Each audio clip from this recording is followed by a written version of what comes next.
കുറ്റവിമുക്തനാക്കിയപ്പോൾ ആരും മിണ്ടിയില്ല. ഈ കേസിൽ പിണറായി വിജയൻ ഒരു കാര്യവുമില്ല എന്ന് ബഹുമാനപ്പെട്ട കോടതി പറഞ്ഞപ്പോൾ അതത്ര പോരാ. സത്യമല്ലയോ പറയുന്നത്? കറക്റ്റ് അല്ലയോ? ഇത് നിങ്ങളൊന്ന് ചിന്തിച്ചു നോക്ക്. അതത്ര പോരാ. ഇതാണോ ശരി? അഴിമതിക്കെതിരെ ഡിവൈഎഫ്ഐ അടൂരിൽ സംഘടിപ്പിച്ച പരിപാടിയിൽ പ്രസംഗിക്കവേ ചില മാധ്യമങ്ങൾക്കെതിരെ നടത്തിയ പരാമർശത്തിലാണ് ഗണേഷ് കുമാറിന്റെ ഇടത് സ്നേഹം വീണ്ടും പുറത്തു വന്നത്.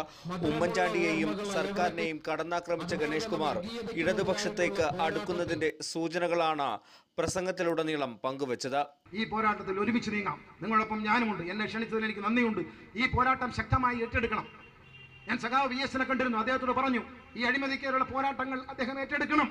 UDF-ൽ നിന്നും പിണങ്ങിയ കേരള കോൺഗ്രസ് ബാലകൃഷ്ണപിള്ള വിഭാഗത്തെ മുന്നണിയിലെടുക്കുന്ന കാര്യത്തിൽ VS അടക്കമുള്ള ചില നേതാക്കൾ അതൃപ്തി അറിയിച്ചിരുന്നു.